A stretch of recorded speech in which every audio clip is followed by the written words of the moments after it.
Want to go, pretty boy?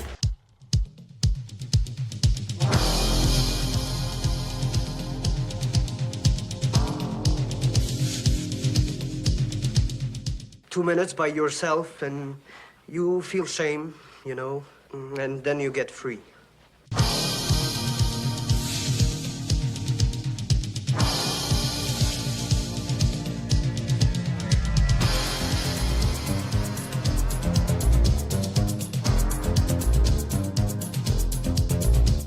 The only thing better than a glass of beer is tea with Miss McGill.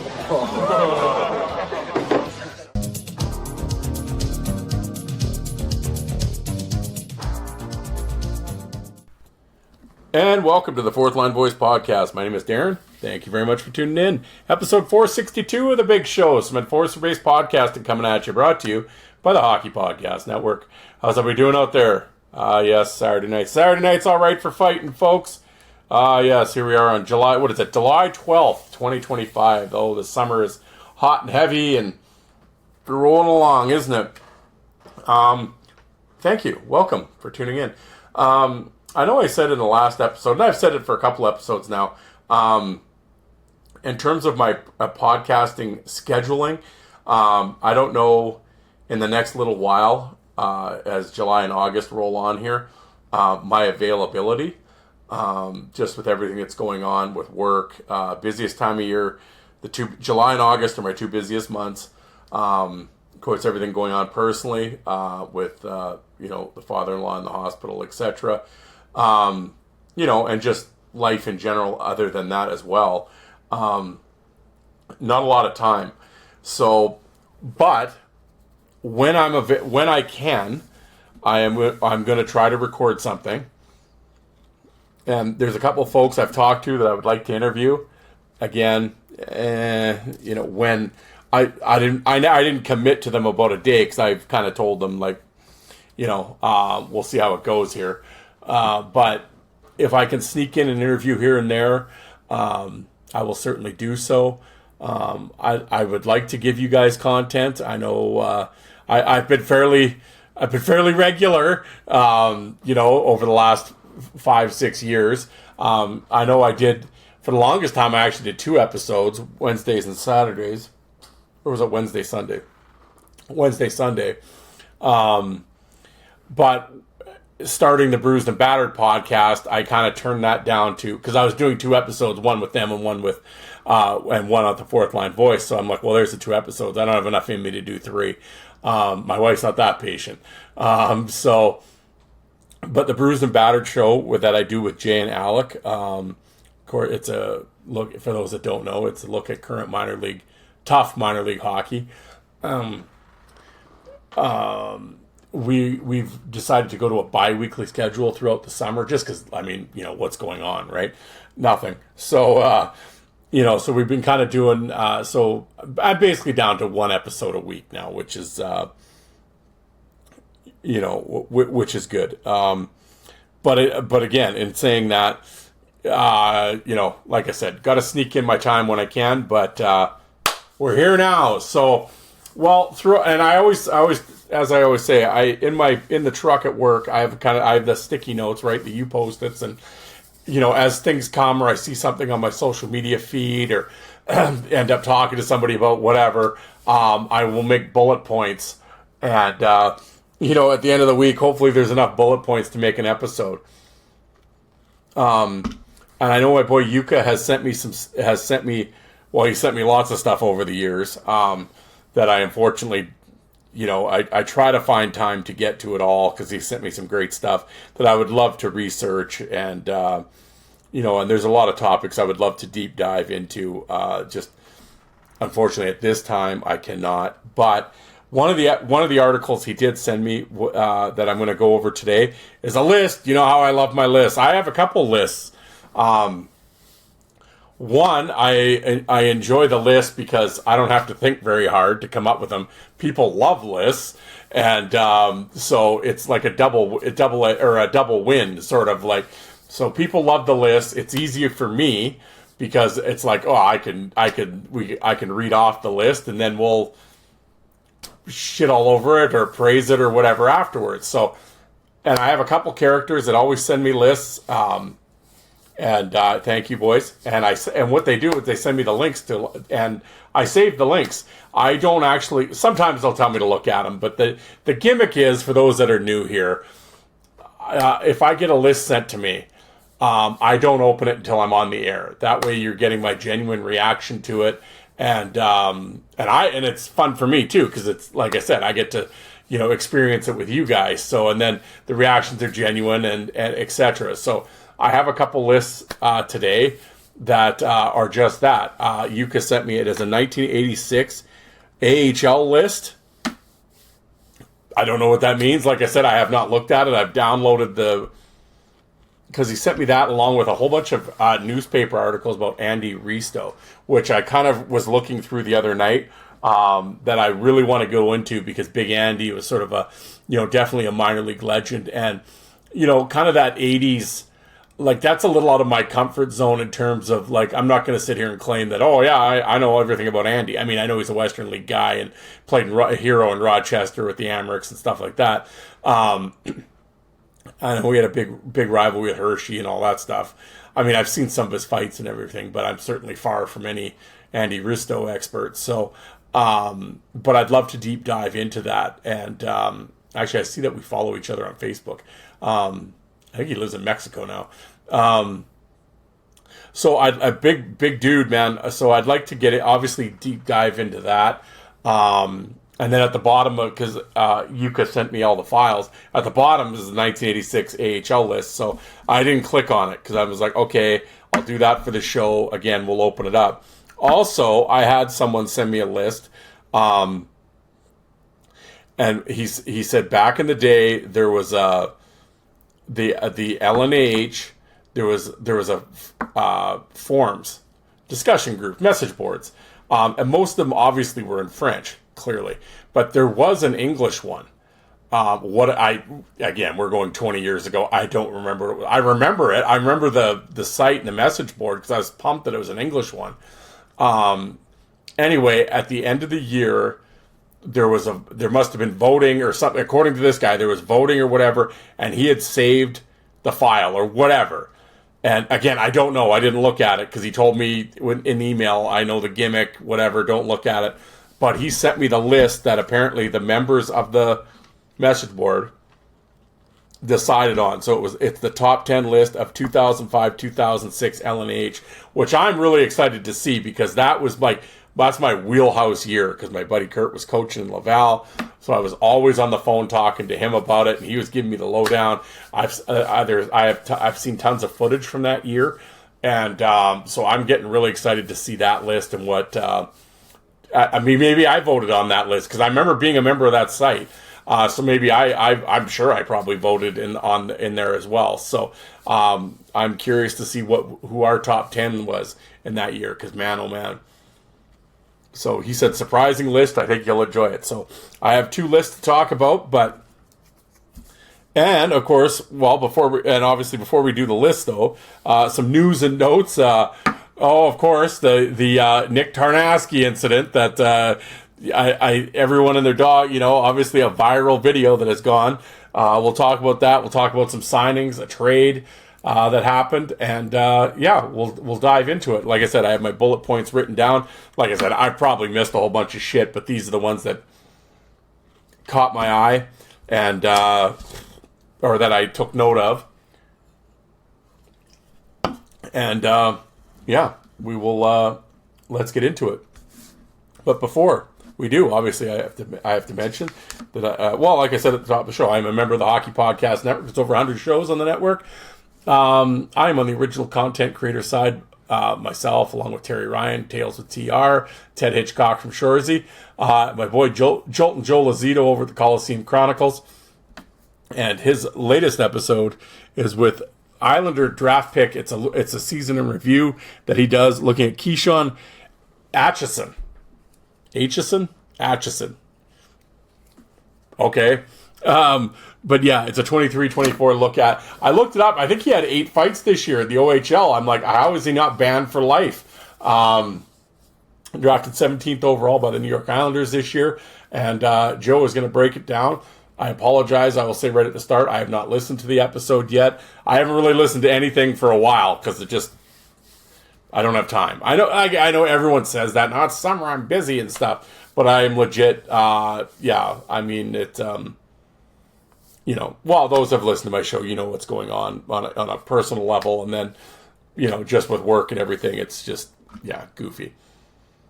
Like I said, I was in today for 6.5 hours today, due to the sidewalk sale and everything that was going on downtown. So, and with all the other nonsense that goes on. So yeah, so I do not have, and I don't like listening to podcasts while I'm working because it's like, well, and then people say, "Oh, you can just put in your earbuds and whatever."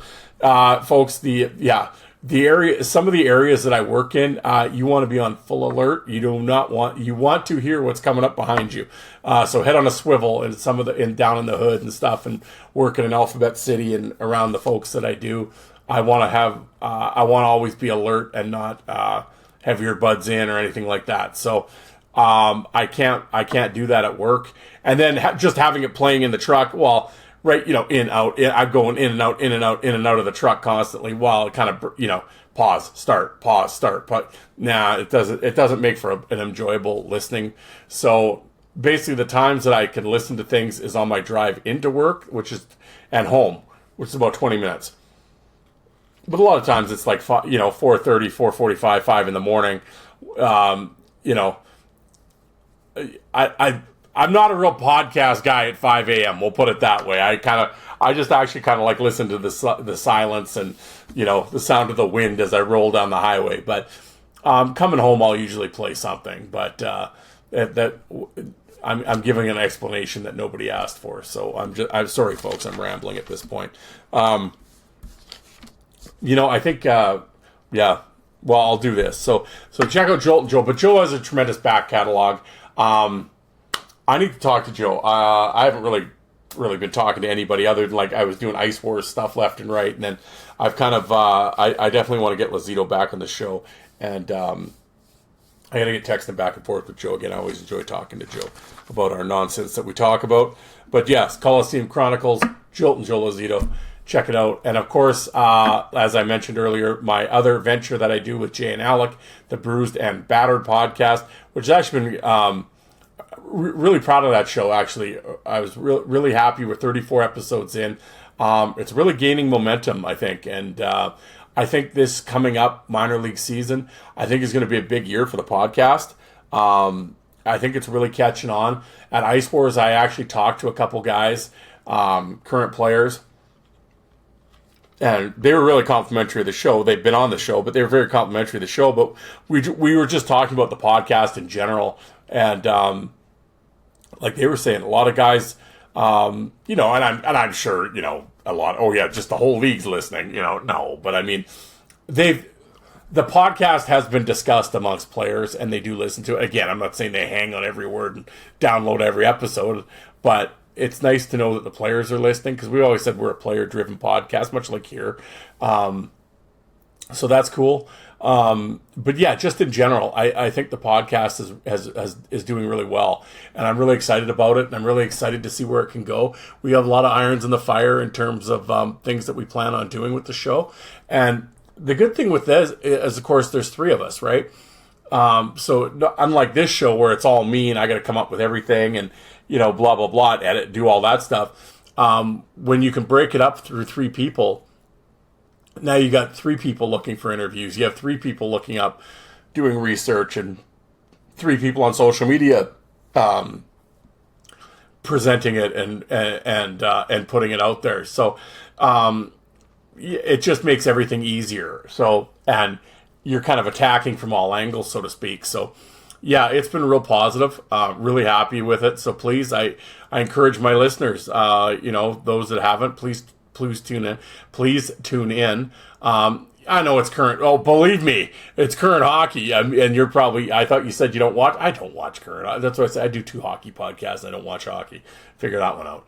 I watch the fights though. So I go to Coast Battles and I go to Hockey Fight League on Instagram and watch their stuff. So I take notes of the fights. Other than that, I give a shit who wins and loses. Doesn't matter to me. But pay attention to the guys, the fighters. a lot of good young guys. Like I said, I mean, I could be Grandpa Simpson and yell at the clouds for sure about current hockey and blah, blah, blah. But, at the end of the day, I said, you got to give the devil his due. And the young guys come up banging. Spencer Kennedy, Cade McNally, Darian Skiho, of course, Nico and Yannick Turcotte, Alex Gallant still banging. I mean, Travis Howe, Jake Doty. I mean, shit, I mean, there's still some great fights.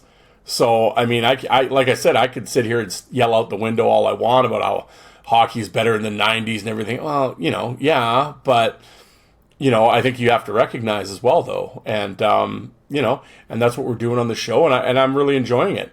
But besides on the show, though, we also get into beer talk and Pop-Tart. You got to listen about the Pop-Tarts, and we're going to do a fast food power ranking. So there's a lot of nonsense between the three of us that we talk about as well. We just try to make it a fun, well, I guess everybody does. That's kind of an obvious statement, but it just in terms of the show, we just try to make it a fun experience for the listener. And like I always say, and I've for 462 episodes of the Fourth Line Voice, I've tried to do this.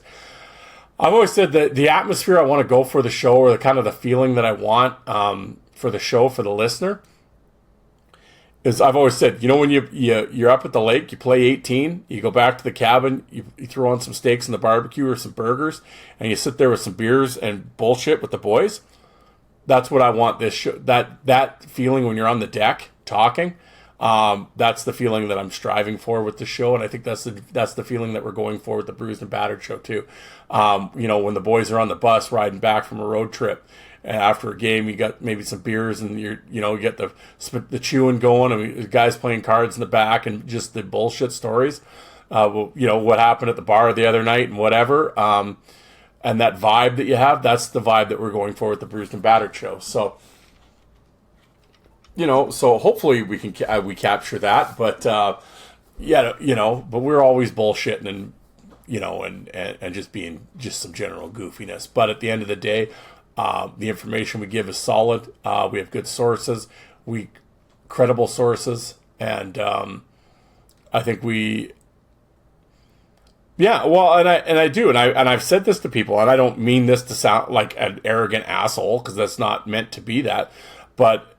That Bruised and Battered show, as far as minor league hockey podcasts go, I will put that show up against any podcast that is out there.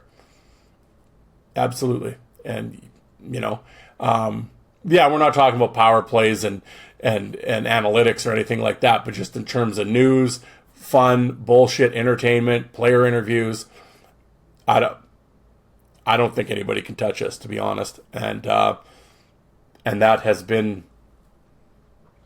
That's not, that's been said to me as well numerous times by different sources, and I think it's just going to get better. So, and as far as the Fourth Line Voice goes, well, 462 episodes, we're chugging along, long in the tooth. Every once in a while, I'm as good once as I ever was. I think I could do some pretty good interviews still here and there, but. It's getting tough, to be honest, to try to come up with original stuff and, every week. And I mean, you can only talk about so many fights from the 90s and this guy and that guy and how many rankings can you do and everything else. So it's tough sledding at times to come up with stuff. And like my patience for player interviews wanes. So, we'll see. But there are some guys that I want to interview, and, and while an Ice Wars isn't happening now until September, so although that's the way time flies, Ice Wars was good because it had built-in content, right? They announce a fighter, get the guy on, talk about the Ice Wars card, preview, review show. It was very easy content. I know it wasn't content for everybody. I know I had regular listeners get a hold of me and they're just like, no offense, dude, I'm just not an Ice Wars guy. I'm not into it. I understand that. I understand that completely. At the same time, I know I picked up a bunch of new listeners that are Ice Wars people. So, so at the same time, I know there's people out there that want me to continue to do these shows and interview old minor league or NHL guys or whatever, like I've always done. I understand that. At the same time, there's other people that want me to do the Ice Wars stuff. So, again, we'll see going forward. We'll see what Ice Wars brings. In terms of if it is going to be a regular thing. I know they want to do almost monthly shows. If that's the case, this podcast will probably heavily lean into Ice Wars. But if not, well, we'll keep on chugging along and coming up with stuff. And I mean, as long as you guys show up every week and enjoy it, I'll keep doing it. Well, I always say the one thing about podcasting too is it's really, honestly, it's very therapeutic. So there's nothing more than I like getting down here, and just sitting here in the dark and kind of yelling out the window and just talking to all my closest friends as on the interwebs, right? As the pictures and sounds fly through the air. So around the globe, which is crazy to say, but it's true, right? So, we'll see. But anyway, I'm yammering on. Here, let's get into it. So we got some news and notes. So what happened? Well, obviously, I guess we have to lead with the Nick Tarnasky golf video. I mean, if you haven't seen it by now, I don't know what rock you're under, but go check it out.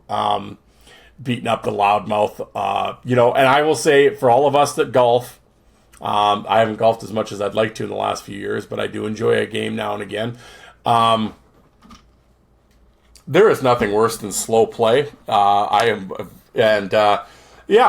these two bozos got hammered and were being just goofs in the course and weren't letting Nick and his group kind of play through. And you can hear on the video, like, Tarnasky's yelling at him that it took like 25 minutes the last hole. Yeah, I don't blame Tarnasky and his group for getting mad at these two fucking bozos. And the one guy's so hammered he can't even tee up his ball. Personally, I'm like, where are the marshals? Like, why are these guys? Get them out of here. Yeah, like, you're buffoons. And I have zero patience for drunken buffoonery at this point in my life. Time and a place. Like I said, not that I've never had a bunch of beers in the golf course. Absolutely, I have. I've always been able to tee up my golf ball. Golf is too goddamn expensive to not be able to do that.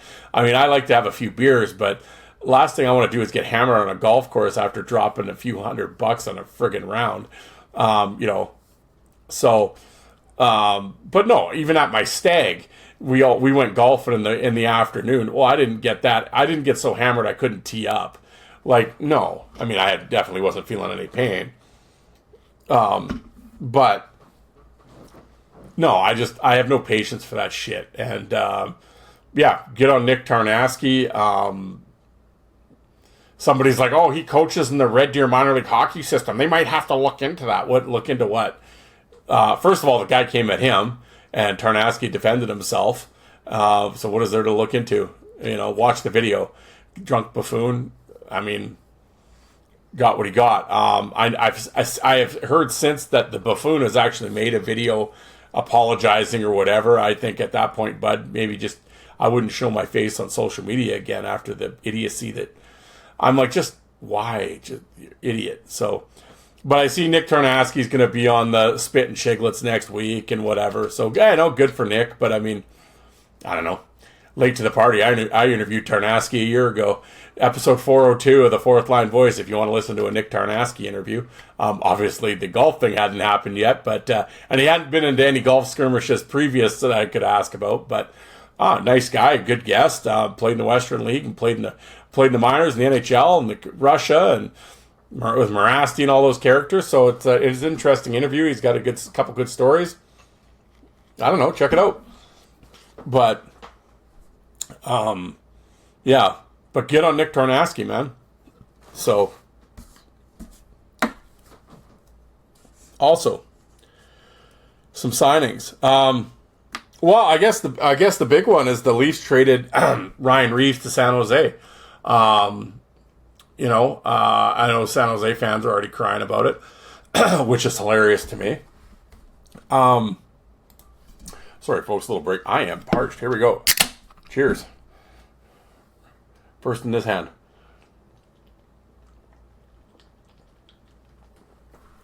Oh. Great Western Light, for those asking, or those that didn't ask. Saskatoon, Union Made here, right here, local, support local. Let me tell you, for those that follow me on social media, you probably see me tell I've often tagged Great Western. Yeah, hey, I think you guys need to support a local hockey fight podcast. Just saying. But anyway, Ryan Reeves. Recently I saw that he was on the Cam Jansen podcast. I don't listen to it, but I saw that he was on there. I've seen a few shorts, like just on social media with him talking. One thing about Reeves, about an interview, I'm sure the interview, he's probably very candid. I don't think he holds back. I saw him shitting on Vander Kane and Wi-Fi. It was interesting. One of the, I'll say that in a sec, but yeah, no, Reeves is closing in on 1,000 games, which would be a real cool milestone for him to get. I've always been a fan of Reeves. I know Reeves catches a lot of shit, and we've talked about him a million times in this podcast, and product of the environment for sure. Just never, which was surprising. Although a couple episodes back we talked about Berube, and it's like you look at his track record. I love Craig Berube, the player. He's one of my all-time favorite enforcers, one of the toughest. I love the Chief. As far as coaching goes, pretty soft coach. And just him and Reeves just never gelled, I guess. Well, I don't know if it was I don't think it was a personal thing. It was just, although at the same time, as I always say, it's 2025 hockey. I hate to say it, but you don't need these guys. You don't. Now I'm not saying you don't need physical players. Absolutely you do. You need you need sandpaper and grit. That'll never change. Look at Florida. You got Bennett and Marchand and Tkachuk. That's not exactly, fucking Brown, Berube, and Darryl Stanley or anything. So, but as long as you got and Marchand, and as long as you got guys willing to go into corners, get greasy. If a fight has to happen, okay, Bennett will fight here and there, whatever, but he'll do it. You don't need heavyweights anymore. You don't. Believe me, it pains me to say it, but it's not like, holy shit, that's some revelation. Like I just came up with this. No, I've been saying that forever, but, but at the same time, I'll always appreciate what they do still with the current guys, with the Rempe, Delorier, all those guys. I want them to all sign long-term contracts and play forever, right? Absolutely. But, in today's climate, in today's hockey climate, but, so what, San Jose's the shit, so hopefully Reeves can get some playing time. But the thing that struck me with the Reeves thing, and I was listening to the short, and it was basically he was just talking about I didn't really fight that much. I tried to get guys, it just wasn't an opportunity to fight. Like when we went into Philadelphia, Delorier wasn't playing, and then I was scratched, and he was scratched, and then this guy was scratched, and then he's naming off the heavyweights, and that's why he didn't fight. And it's like, well, okay, I understand what he's saying. But it really speaks to 2025 mindset of hockey, because it's like, well, just start running people and force them to fight you. It's just like, I couldn't find a fight. Well, if you're getting 3 shifts a period, and when you come out there, you line up beside the guy, and do you want to go, bro? No. Like, why? Like, I'm not trying to be an asshole, but it's like, why though? Like, you haven't done anything to anybody. Why would I bother to fight you? Why? And if we're winning, why would I give you momentum? Blah, blah, blah, right? On and on it goes. Like, I could see Rempe maybe doing it, or a young guy, because they're trying to make bones, right? But, the fuck would Nicolas Delorier fight you for if Philly's up 1 or 2-0 or whatever? And the same instance with Reeves. If they're up 2 or 3-0 on Philly, is he going to give him one? Like, probably not. So it's just like, you need to create something. Start running around and force the guy to fight you. It's just one of those things. It was just sort of an odd, like, as he's talking, it's like, I get it, but it's just kind of like, well, he talks about trying to fight Wi-Fi, and it was like 5-0, and he's pointing at the scoreboard, and I think it was when Toronto came back and beat him 6-5, but it was like, and everybody was on Wi-Fi for not fighting him and whatever. Well, it's 5-0. Why would you fight him? To be honest, just saying. But now, like, go do it. Like, okay, it's 5-0 and Wi-Fi won't fight you, Revo. Well, then start fucking running Montreal guys and force them to fight you. Like, you know what I'm saying? It's like no one knows how to create anymore. You know, and it just kind of really amplified current hockey. But anyway, I think I probably yammered on and on enough about Ryan Reaves. But good luck to you in San Jose, sir. Yeah, like I said, wish him well. Another year in the sun, right? So hopefully it works. Some other signings. Alex Gallant is back in Calgary. God, will the Flames give him a game already? Signed with the American League Calgary Wranglers. He's been there for a few seasons now. Love the Gallants. So pumped when I read that. I really wish Calgary would give Alex a game so he can get in the record books like his brother. No, that's the thing. You're in the same building. You're across the hallway. It's not like you got to fly him in. You know, keep your gas receipts. We'll pay your trans. I mean, he could literally pick his skates up and walk across the hallway to the Flames. You know, like, come on, what are we doing? It's the Flames. Like, yeah. Oh, yeah, boy, you can't break up that dynasty lineup they got going in Calgary. Like, holy shit. Like, God, Christ, let him play in fights. At least he'd friggin' win something for once. So, Alex Gallant, good on you. Garrett Hunt, still rolling. Old man Hunt, but, you know, still looks like he's built like he's 21 years old still. Chiseled like out of marble. But East Coast Hockey League's all-time penalty minute leader. I love me some Garrett Hunt. Signed with the Fife Flyers over in the Elite Hockey League. I was telling a couple guys, yeah, he'll be suspended by game 3. Yeah, you know, I mean, I know he's not the same Garrett Hunt that he used to be, obviously father time, but he is going to run around and drill guys, and they hate that shit over there. The Elite League has gone so fucking soft, it's embarrassing. Especially when you go back and you watch old Paul, UK Fight League. You go back and watch his old videos, you know, when you go think back, you had Bezo and Dodie Wood and McWilliam and Bedard, and then later on you had McMorrow and Voth and, you know, Adam Keefe and, you know, Carlisle Lewis and Brad Wingfield and Rushton and Jeremy Cornish and Belak and Cairns during the lockout, Mel Engelstad, Andre Payette, Paul Ferrone. You're like, holy shit. There was some great fights over in the UK. Oh, fuck now. Oh, embarrassing.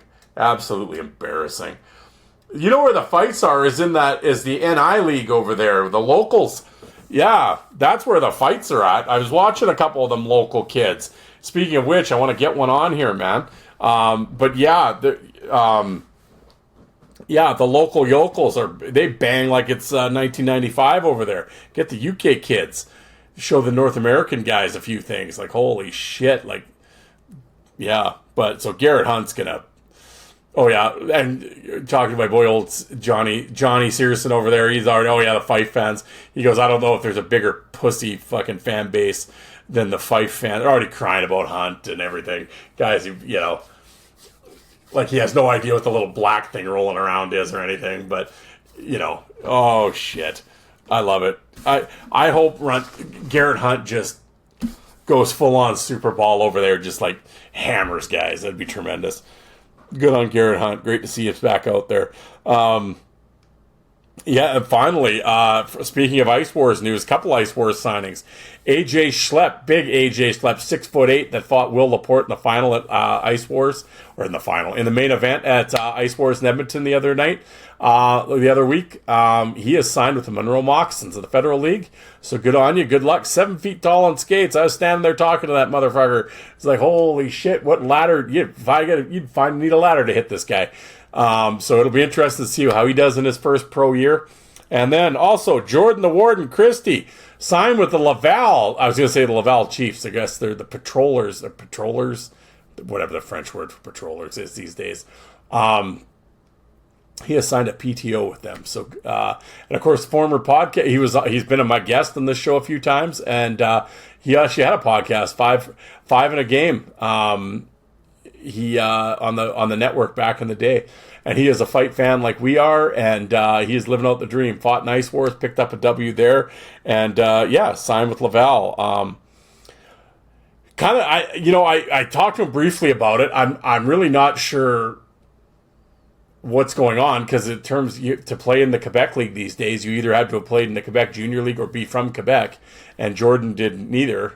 He's a Maritimer and never played in the Quebec Junior League, so I'm not quite sure how he can play there. So, but if Laval signed him to a PTO, I mean, Laval would know the rules, obviously. So, I don't, did the import rule change? I don't think so, but so I don't know what's happening there, but.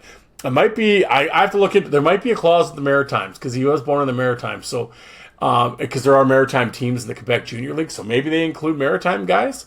I have no idea. I don't know, but that might be the case. So, but at any rate, congratulations to Jordan for signing with Laval, and good luck to you, man. I don't know if he's gonna do it or not. I have no idea, but I saw that he signed and he mentioned it to me, so. I will bring it up here because it is obviously fight news, and we talk about all sorts of things here. Hold on, we get more Great West. Like much like Coors Light, when it's cold, the river here is blue, and it is very blue. So, and then a few coaching hires. Rocky Hockey. Rocky Thompson is in Bridgeport, signed as a head coach there. Also, Matt Cartner is an assistant coach in Utica. And Gordy Dwyer was named head coach and GM of the new Quebec Junior League team, the Newfoundland Regiment. So, which has a really cool logo. So, good luck to those guys. There we go. I think we're caught up on our news and notes, folks. Those are some signings, some trades, and from the world of hockey. But let's get into this list, shall we? I am going to open up this 1986 AHL list, what my boy Yuka had sent me, and let's get to the bottom of this. We're going to find out what's happening and what's he sending me here. American Hockey League captains pick the best and worst of the league. So this is 1986. So they got 1, 2, 3, 4, 6, 7, 8, 9, 10, 11, 12, 13. So 13 cats, eh? Greg Jolly, Steve Carlson, Paul Fenton, Mike Huff, Don Nackbar, Dale DeGray, Lawtos, Hopkins, Jody Gage, Kitchener, Perry Ganchar, Chris Pryor are the guys that they're talking to. All right, well, there we go.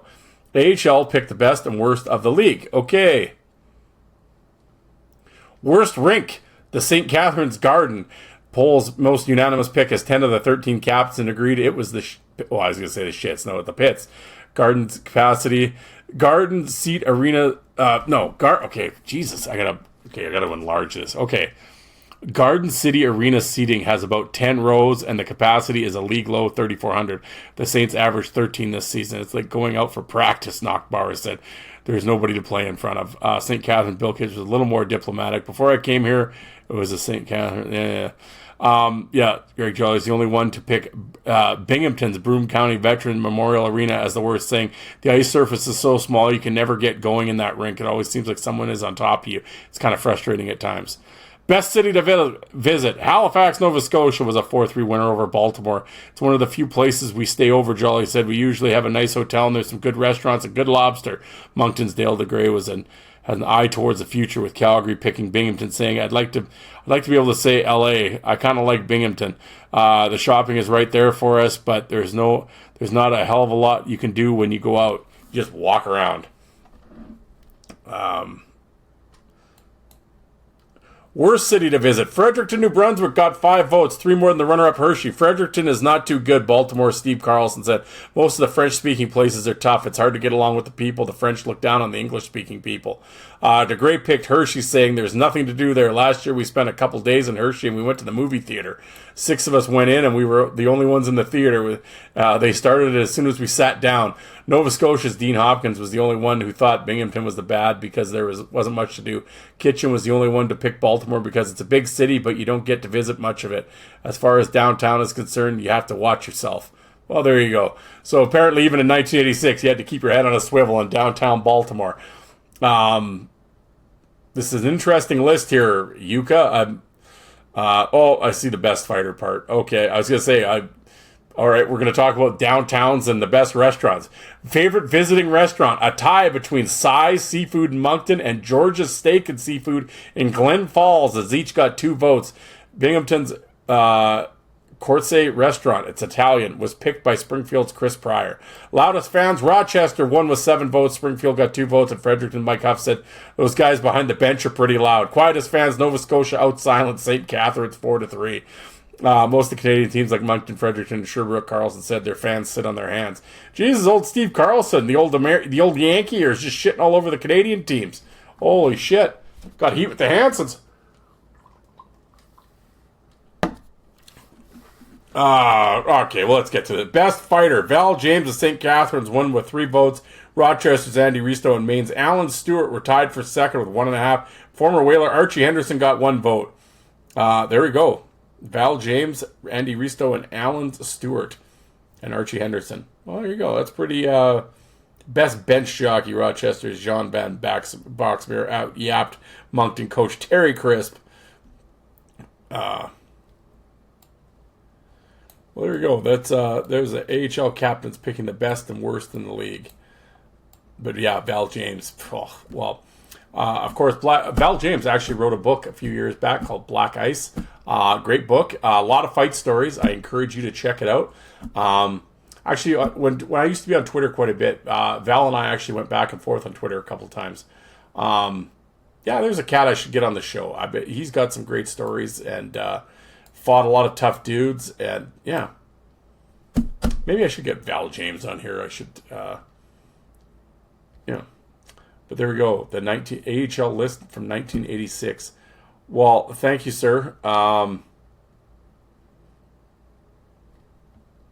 Best fighter. They broke it down. Who do they answer? Greg Jolly, no answer. Seriously. Steve Carlson voted Andy Risto and Wally Weir.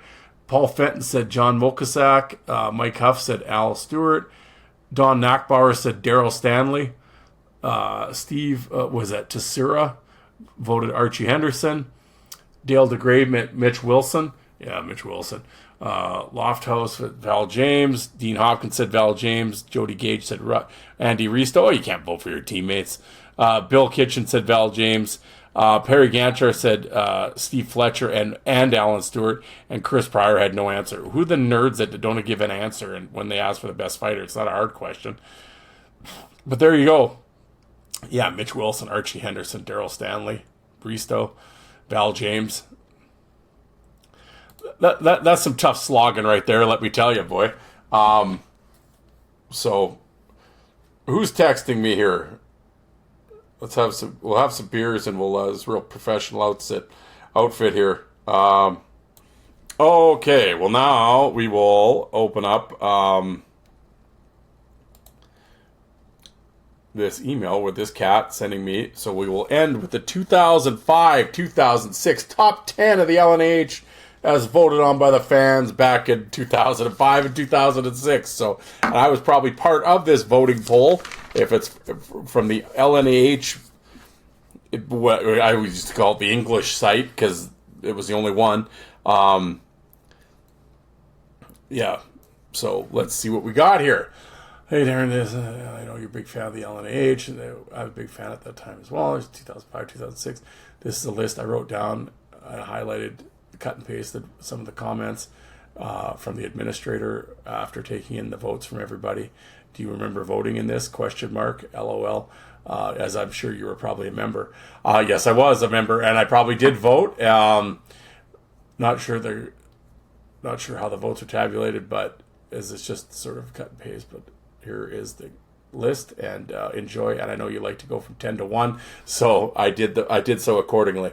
Thank you, sir. I appreciate it, and yes, I'm pumped for this. Let's get into this. 2005-2006 LNH top 10 as voted on by the fans. And like I said, I was huge into the LNH at this time. Like I said, I knew people involved in the league. I was involved in the league somewhat, did a little scouting, did a little bird dogging, got a few guys to teams here and there, and I won't even go on with my dealings with the Quebec folks, with the people in the teams, because To 20 years later, I'm still owed money, but I don't think it's coming. The check is in the mail, I guess. Well, we gotta crack a fresh one for this list. Okay, folks. Drum roll. Here we go. Number 10. Oh, well, there we go, my boy. The Cowboy, Curtis Swanson, the Laval Chiefs. 47 games. That's the one thing. I figured out the totals. It's unbelievable. 47 games played, 74 fights. Fought everybody. Swanson is, as he's been grows in the league, balance is getting better. Fight card is amazing. Night in and night out, the most dependable chief in terms of the fight department. Curtis Swanson always puts on a show. Very much in the Jacques Dubé vein. Yeah, that's true. I would say that. Yeah, him and Jacques are very much the same. Balance is a little, and I'm not talking out of school. I would say this if Curtis was sitting right beside me. He would say it. He has said it. I've interviewed Curtis Swanson on this show. He is obviously his skating was his Achilles heel. But him and I don't know how many times him and Dubé fought. Over 10 for sure. Marathon fights. Both of them have incredible endurance. Curtis Swanson's still around. He owns Knucklebusters Pipe Fitting in Grand Prairie, Alberta. So for all your pipe fitting needs, Curtis Swanson, he's an owner-operator. Great guy. Huge fan of the Cowboy growing up. As I'm older than he is. But I've watched his journey from the very beginning, from Junior B, from Slave Lake with the Wolves, onto the LNAH, and great guy. I saw him at Ice Wars a couple weeks ago in Edmonton. Always great to sit down and talk with him. I got to get him on the show again. In fact, actually, when my phone bleeped there, he was one of the characters that was messaging me back, because I had sent him a message earlier saying I had sent him a Drop Your Gloves link that I had talked to him about. But yeah, great dude. One of the nicest humans you're ever going to run into if you have the pleasure of doing so.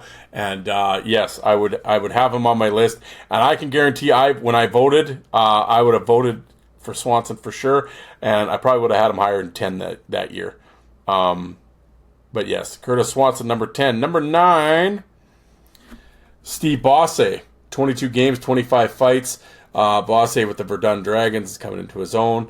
Had a nice knockout, a couple knockouts of Jason Hamilton and Dean Mayrad. Will be a force to reckon with as he continues to learn and grow with the role.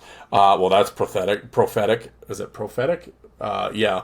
Because the following year, Bosse definitely hit his stride, and with the Morasti Wars and knocking out McMorrow and a host of guys, and of course went on to fight in the UFC, and you guys know Steve Bosse, and firefighter in Quebec these days, still looks like $1 million, and it was interesting. When Bosse first came into the LNAH, he was with the Verdun Dragons, and like I said, it's your learning curve, right? I mean, he that early Verdun stuff, he took some lumpins, and obviously grew into it. I know he took it seriously. He took the training seriously.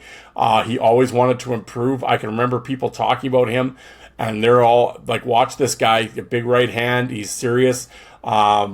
Just a strong lumberjack, man. And he's a big puncher, and he's really wanting to learn the role, and he took it really serious. Whereas a lot of guys, LNH was a real party atmosphere, chicks and booze and everything else that goes along with that. The stories of the LNH are legendary, and I'm not saying Bosse didn't do any of that, but in terms of the training, I've always heard that Bosse was real serious about it. And obviously he went on to fight in the UFC, and so clearly he took fighting seriously. And you could really start seeing the seeds develop. 0405 with Verdun, the black and green jerseys, but he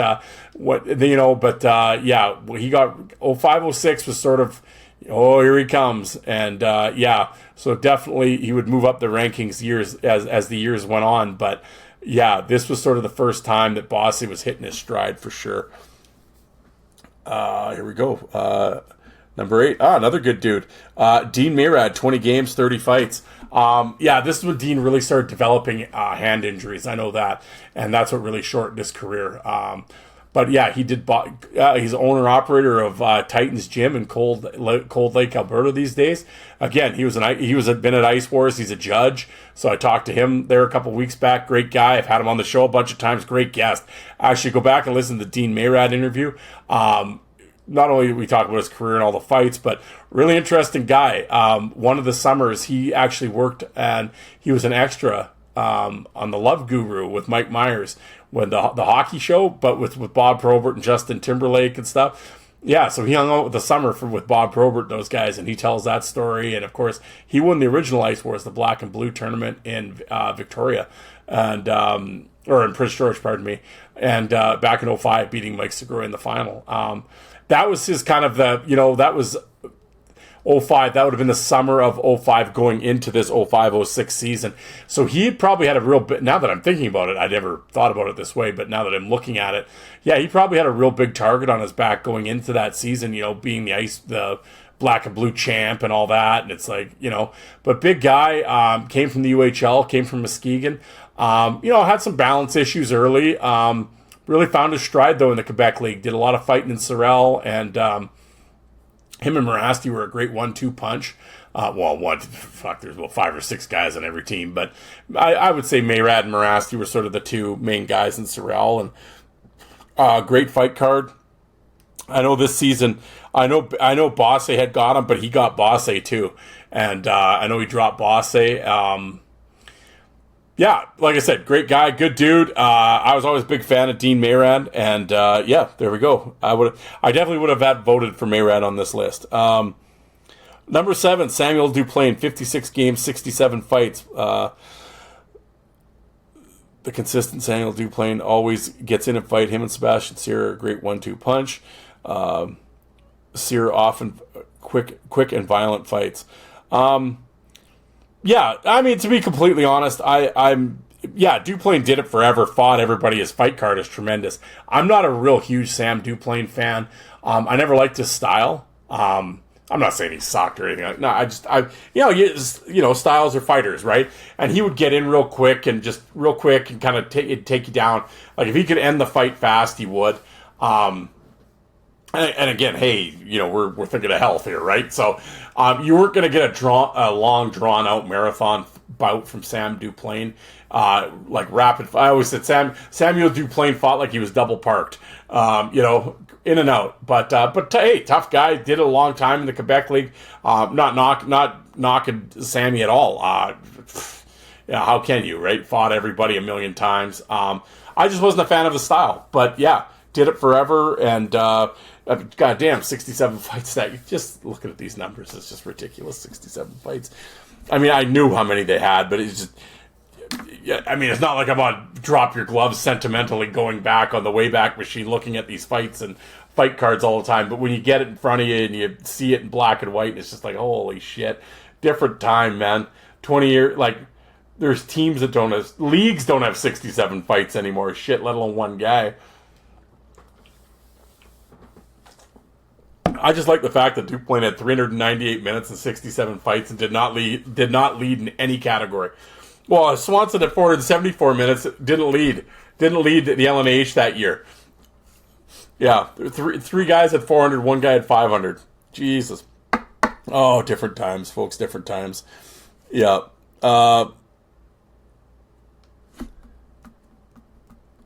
So that was 7, Samuel Duplain. Number 6, big ugly Tyler Lawson, 42 games, 42 fights.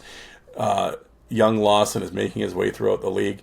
As he learns and gets more focused, will be a dominant force for years to come.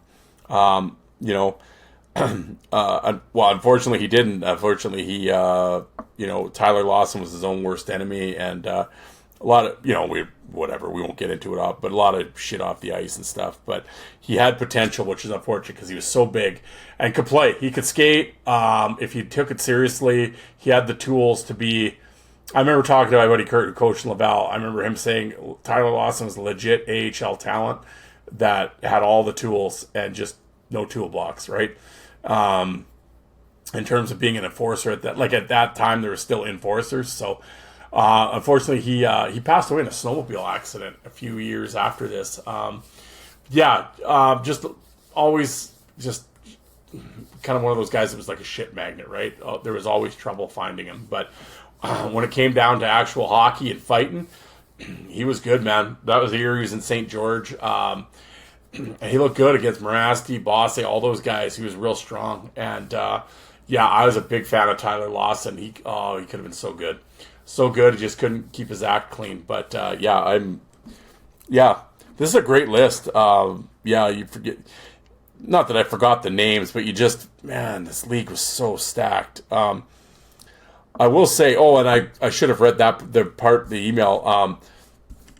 There's a few folks here, like, I can remember this year, the shitty thing about this year, though, Patrick Cote played very minimal games. Mike Varhog, actually, Cote and Varhog fought in the preseason, and Varhog ended up blowing his knee out. So Mike Varhog missed the entire season, which was a big loss. Like I said, Cote was always hurt, didn't fight much. When he did, he was good, but like I said, following Laval that year, it was very frustrating that he was always injured. Joel Theriault did not. He played in the AAA league that year and played sparingly in the LNH. I think he only played 5 or 6 games. Frank Bialowas was in the league with Sherbrooke for about 5 or 6 games. Had some really good fights actually. Coming out of retirement there. But yeah, like they said, these guys just didn't play enough to qualify in terms of like. So when I read the list, I was like, "Oh, what do you mean? How do you not have Varhog and Pat Cote on there and Theriault and stuff?" Yeah, this 05-06 was a real unique year because it really opened up it really opened up things for a lot of guys in terms of like air quote in a ranking sense because. All 3 of those guys I listed would be probably 1, 2, 3 really in the rankings if they had played full seasons. And Jason Hamilton as well, really injured a lot. So yeah. Anyway, if you're wondering why those guys aren't on the list, that's why, because they missed significant time that year. Theriault wasn't even in the league; he was playing AAA league that year. The LHSP AAA, whatever the MOUSE, whatever the initials are. A bunch of those owners were kind of throwing some money around at some guys, and because I know Dubé, Bosse, Theriault, all those guys played in that league for a little while. Danik Lassard, Manny Frechette, Mike Bro, because those guys were they were kind of the outlaw LNAH league, so to speak. So, Quebec, can you imagine fighting everywhere down there, man? But yeah, so Joel Theriault did not play in the LNAH very much that year. So, but anyway, so if you're wondering. Tyler Lawson was 6th. Number 5, Louis Bedard, 51 games, 46 fights. Louis just keeps on rolling, undersized. Great toe-to-toe fights as always. Louis Bedard is always an exciting fighter.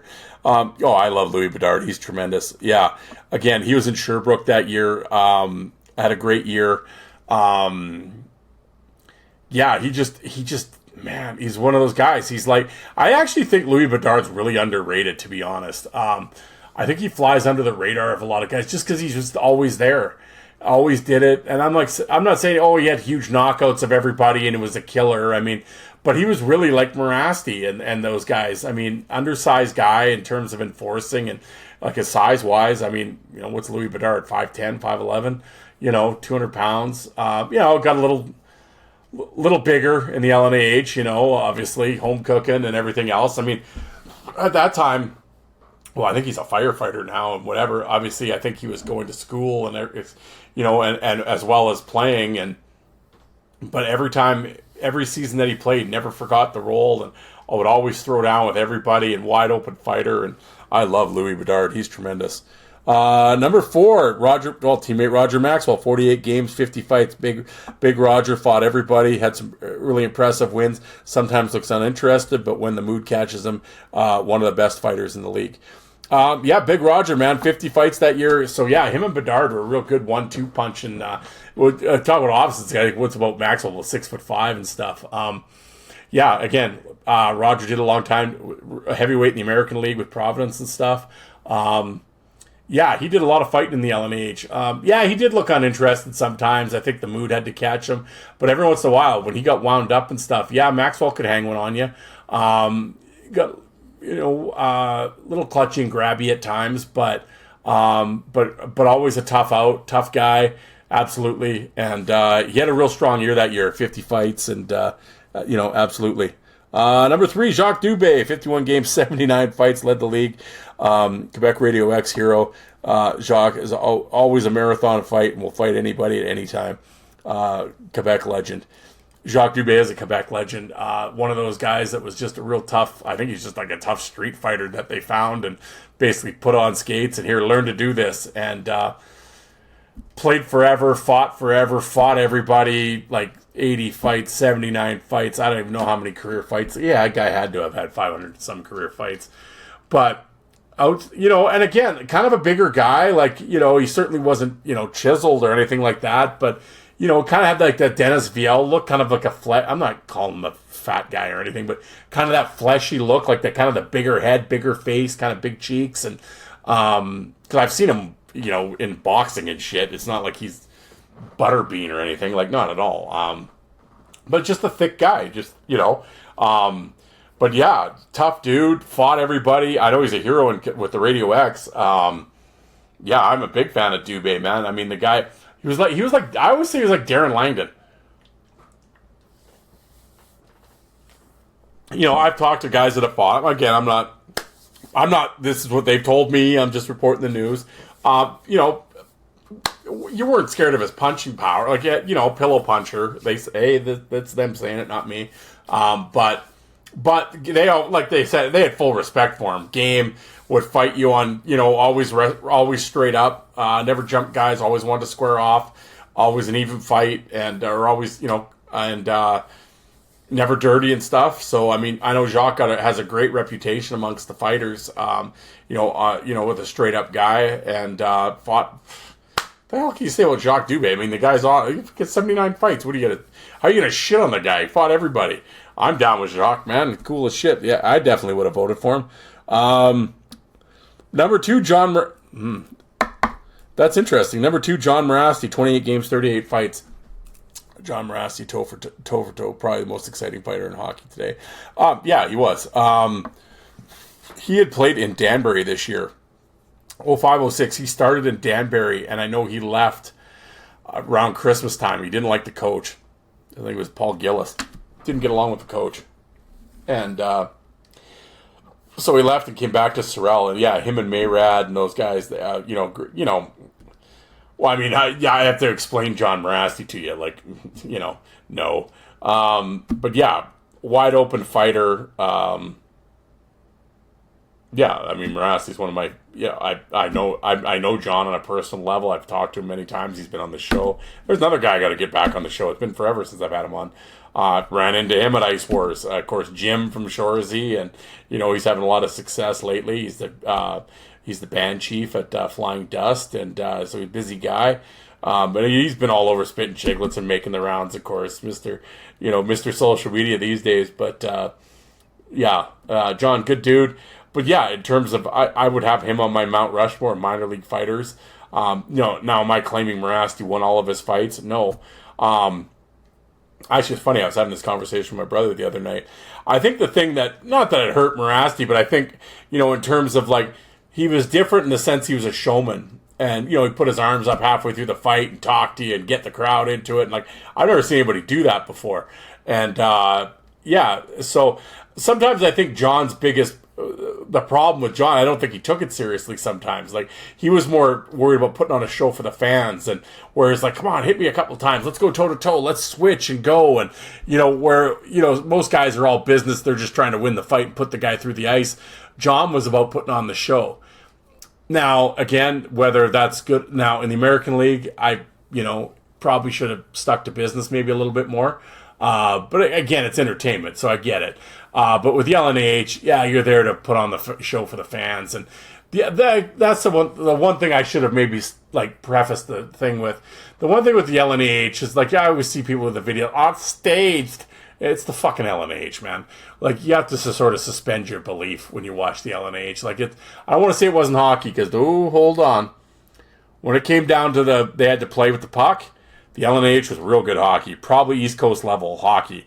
Like the guys that were in that league back in the day when the money was full, you had teams with $1 million payrolls. Like, you know, not only was it the toughest league in the world, but those guys could play, and there was really good players in that league.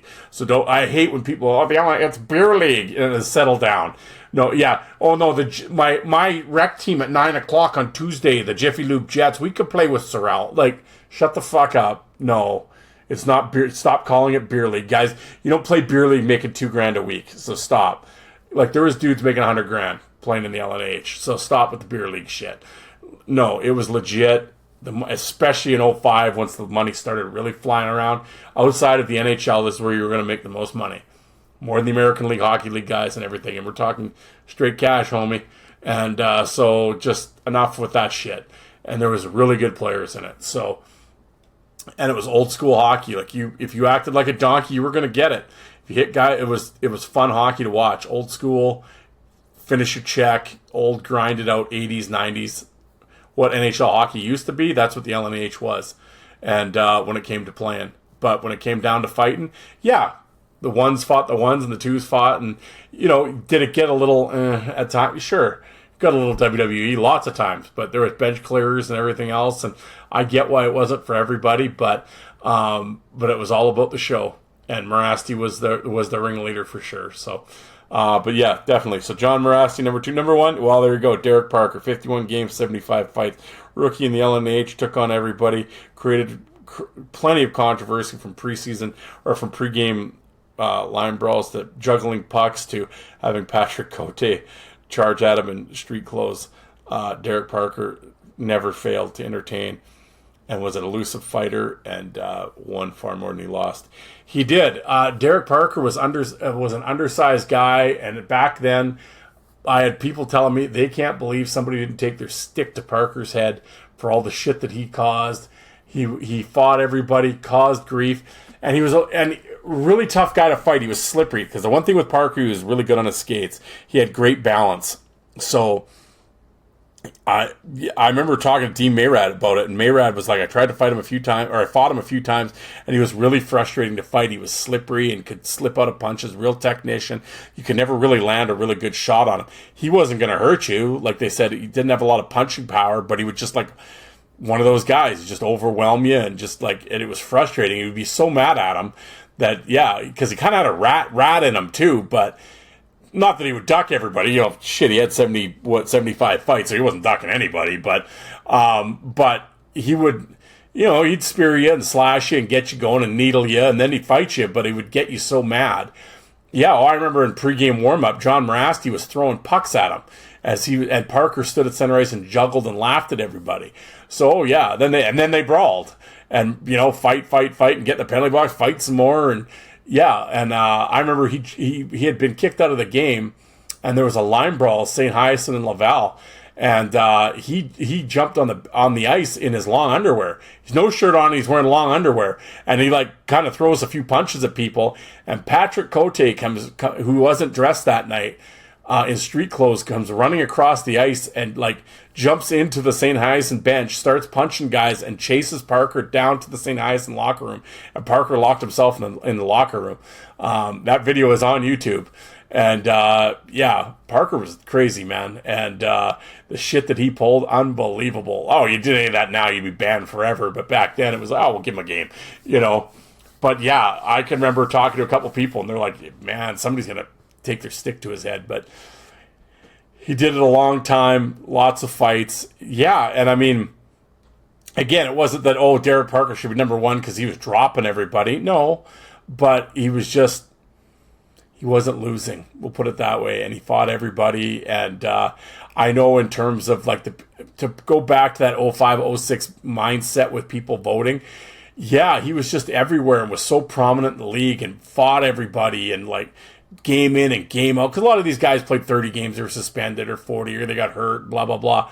Parker was pretty much there every game playing. He had a few suspensions, but was there game in and game out and always fought. And I think just in terms of this list, again, without seeing the whole post and how the rankings were, or how the voting was supposed to go, or what you were basing the voting on, I can only guess that it would just be totals and fight cards and that type of thing. Well, if that's the case, Yeah, I mean, Parker definitely. Now, am I saying Derek Parker out of all these guys is the toughest out of all of them? No, I'm not.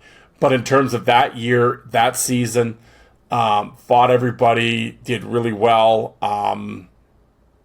Yeah, I get it, Wipeout. I don't. Obviously, it's 20 years ago. I don't remember who I voted for as number. I don't think I would have had Parker at number one. I can see why he is. I don't know who I would have picked at number one if I'm looking at that. Yeah, I don't know. Probably Morasti. But I would have Parker up there for sure. I would have lost a little higher. But as far as that list goes, I mean, boy, who am I? I'm just trying to think who's not. Sebastian Sear, I probably would have. Manny Fichette. I mean, you just. Brad Lambert, there's a guy. Although I would say Lambert's big year was the year before. He was dropping guys that year when he was in Sorel. That was the year I think he got traded to Three Rivers, and I think Lambert, this was his last year. He might have played one more year after this, but he had kind of, whatever, there was some stuff going on there. I think he had kind of fallen off a little bit, but yeah, he tough dude. Verdun. Corey Laniak had a really good year that year in Verdun. He fought a lot. Sorrel, I'm trying to think, man. Darcy Johnson, Andre Dandino. I really like Dandino. I don't think he fought a lot, but I really liked him. Jason Rushton, always good toe-to-toe guys. A big fan of Rush. Tidbull, there's another guy. I think Tidbull got better. This was sort of kind of, he just come into the league. He fought everybody. Tidbull was game as shit. He probably had 60 fights this year. But, he took a few. But I always liked Curtis Tidbull, wide open fighter. Did it forever in the Quebec League. Brendan Christian would have had a ton of fights, but he was more just kind of a wrestler. I know Leon DeLorme fought a lot that year in Laval. He had come out of retirement and fought. Leon's crazy. He fought everybody. Probably didn't win a lot, but he didn't win a lot. But he'd fight everybody. Yuri Machevsky, there was a guy. He came from the American League. Laval got him. Big guy. He was hurt a lot, though, but he was a tough dude. I know Quebec that year had Sylvain Blouin, who probably, obviously at that point he probably didn't give a shit. He wasn't going to fight a lot, but he actually suckered George Cantrell and broke his jaw. That was a brutal shot right in front of the net. It was gross. That was on the Fourth Line Voice. If you go to my YouTube channel, that's on there. Blouin didn't need to do that. That was bullshit because Blouin was a tough enough guy that he didn't need to pull that shit. So I liked Blouin, but that was real disappointing. Jason Payne, another really tough guy. Johnny Hewitt. Like I said, Hamilton. Gerald Moriarty, I was a big fan of. Darcy Johnson. You could go on and on. Simon Robidas, he fought a lot. Marc-Andre Waugh. Yeah, Chris Cloutier was always around. I mean, you could go on and on with that league. I know there was 9 teams that year. I just love the Quebec League. So thank you for setting that list. That was a lot of fun to go back down those names. Not that I've forgotten those names, but yeah, just to see the numbers they put up. And it was interesting to see the list and what people were thinking in 2005 and 6 in terms of what the top 10 was that year. Yeah, that's a solid list. I mean, everything's interchangeable and, whatever. But no, in terms of that, there's nothing egregious on there or anything. Yeah. Thank you for that. That was a lot of fun. And thank you guys for tuning in. I hope you enjoyed it. Like I said, we're grinding here, guys. Busy time of year. Like I said, a lot of stuff on the family side of it that's going on. That's still up in the air. Actually, had father-in-law for the update. He had a really solid week, actually. To be honest. We'll see. And, you take each, you cherish the good days, and it's a good week, actually. So that's real positive. But, and again, as I always say with these last few episodes, I want to thank everybody who's reached out, and I appreciate it, and the kind words and the thoughts, and thank you. It means a lot. And, but But folks, if you want to mean a lot, please download, don't stream. That's how we get paid around here. Please follow me on social media, Facebook, Twitter, whatever. But Facebook, Instagram. I'm trying to get into the Instagram, but Fourth Line Voice, as well as on Fourth Line Voice on YouTube. I have over 2,500 videos. A lot of the guys we talked about, I have a whole bunch of LNH videos. I encourage you to check them out. But I have from all leagues. And please subscribe to the channel. And go down the rabbit hole. You'll enjoy it. And stuff there for hours to keep you busy. But thank you very much. Man, it's always been an hour and a bit already. Hard to believe. Time flies, or maybe time drags. Depends on how this episode goes. But anyway, guys, I'll get out of here. I'm gonna finish my beer by the fire table out on the deck, I think, and enjoy the night. But thank you very much for tuning in, and enjoy. And we will talk to you guys next week. Thanks, everybody.